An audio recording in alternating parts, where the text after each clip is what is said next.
For the last few years, Terry and Michael's castle has formed the backdrop to a lavish bonfire party.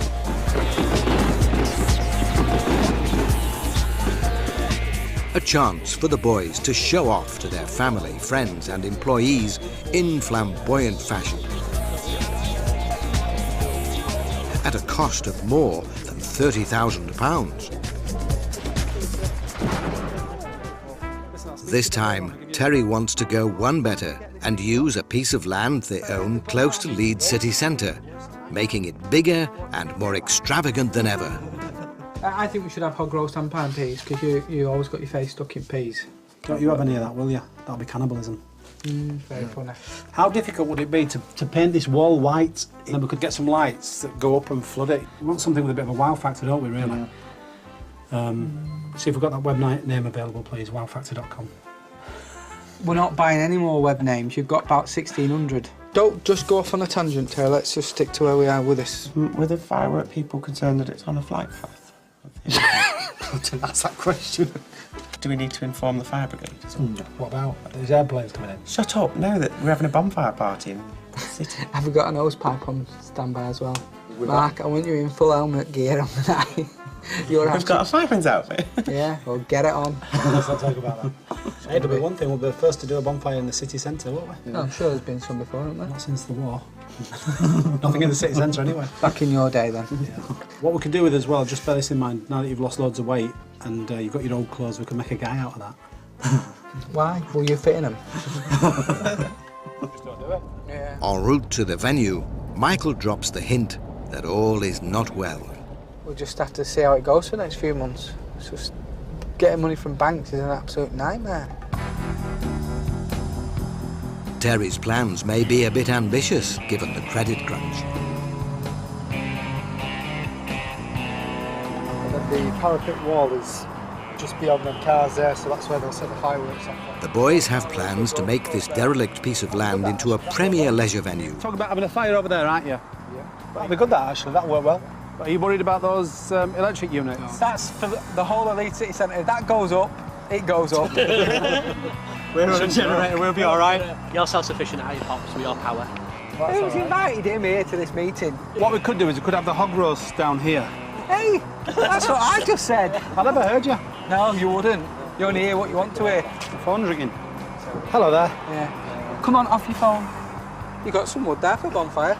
Don't think kids will set it on fire before, do you? There's room for hundreds of people, but work has yet to start as money begins to get tight. The gang then makes a very soggy discovery. Part of their empire is a gay lifestyle magazine called Bent, and it seems that thousands of copies of their latest edition have been left out in the rain. Let's get them in. Disgusting. Jimmy use it at the moment. Darryl, they cost 28 grand this lot. Yes, Yes. but they were inside. Just a simple covering over the top of them would have prevented all this. It's all right pulling This outside, is, you know, it's not just a waste of money, it's a waste of paper and... I don't think it'll be 28 grand lost though, Mike. It's only, it's No, probably it's only only one the top layer, exactly. It's So not we all can't ruined. salvage it. Yeah, you know, but I bet there's a grand's worth of loss there. It's not the point, but look, think about all the wasted paper, all the trees that have gone into this. Who's left them outside, Tommy? Staff whoever brought them out. Go on, let's pass. You've got a book here you can pass. Should we put anybody else's name on the book? Mark, why didn't you bring them in? Exactly. Had somebody put this over the top, they would have still prevented it.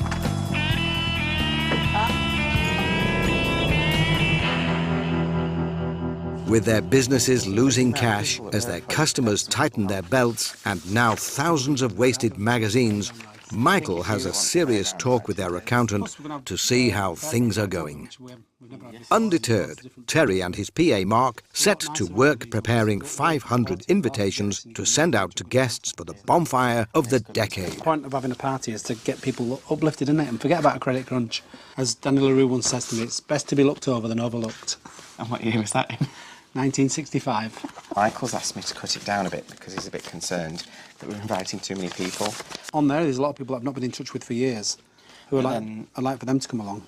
I don't really want to cut anybody off, in all honesty. But you're going to have to be ruthless. You know me, I can't be ruthless when it comes to a party.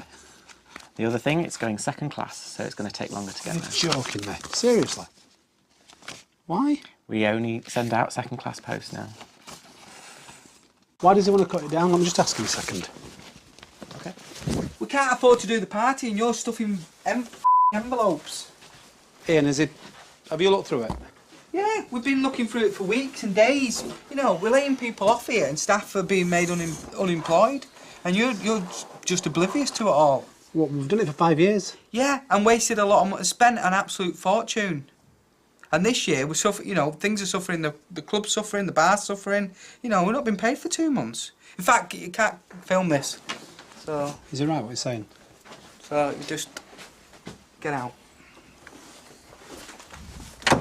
16 grand. Well, it cost us 30 grand last year to do. Yeah. And that So it's half price. And that was expensive. And they're still filming. Michael, the phone, you idiot. You're going to break it. Saying you got no money, but you're smashing phones up.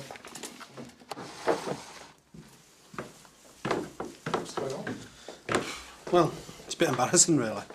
I don't suppose it is embarrassing. Like everybody else, the credit crunch is affecting us. Business is down on all the businesses. I know about that, but, you know, we're not going to be able to do the bonfire, which is really, you know, it's like the highlight of the year for me. All of our businesses are down. You know, we're like losing money in various places, you know, like anybody is. The credit crunch is just affecting us. So, you know, what can we do? I suppose the only thing we can do is just, I don't know, I need to go get some fresh air. I'm pretty upset about it, to be honest. It's not looking good for the bonfire, but for Terry, there's worse to come as he receives some devastating news. So Michael comes to the rescue to try and cheer him up, but without breaking the bank. What's your nails, Darryl? Will there be a happy ever after for our two queens? Things are about to get much worse, though. Hi, Don. This is not a call that I'm looking forward to. Go on. Oh, no, you're joking. Terry took part in the TV show Secret Millionaire, and one of the people he met and helped on the show was Kath. I had to go out and find people who I thought were deserving of an unexpected gift. Kath and Don were two people that I met. They loved dancing the tango, but what a lot of people didn't realise was that Kath was terminally ill with cancer, and it was very, very sad. But you couldn't tell to look at her because she looked so fit and healthy. I got to know a little bit about their life. They didn't have a clue that I was a millionaire.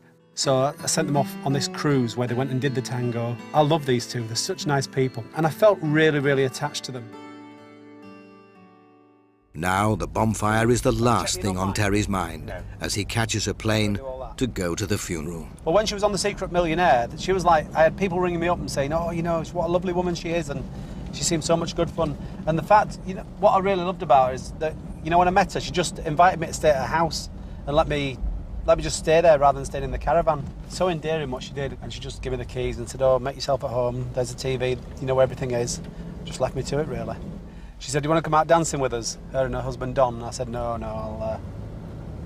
I'll stay in the house. I was shattered. There's all your flight information. Right. Got my ID, haven't I? All right. See you later. Bye, love. Thanks a lot.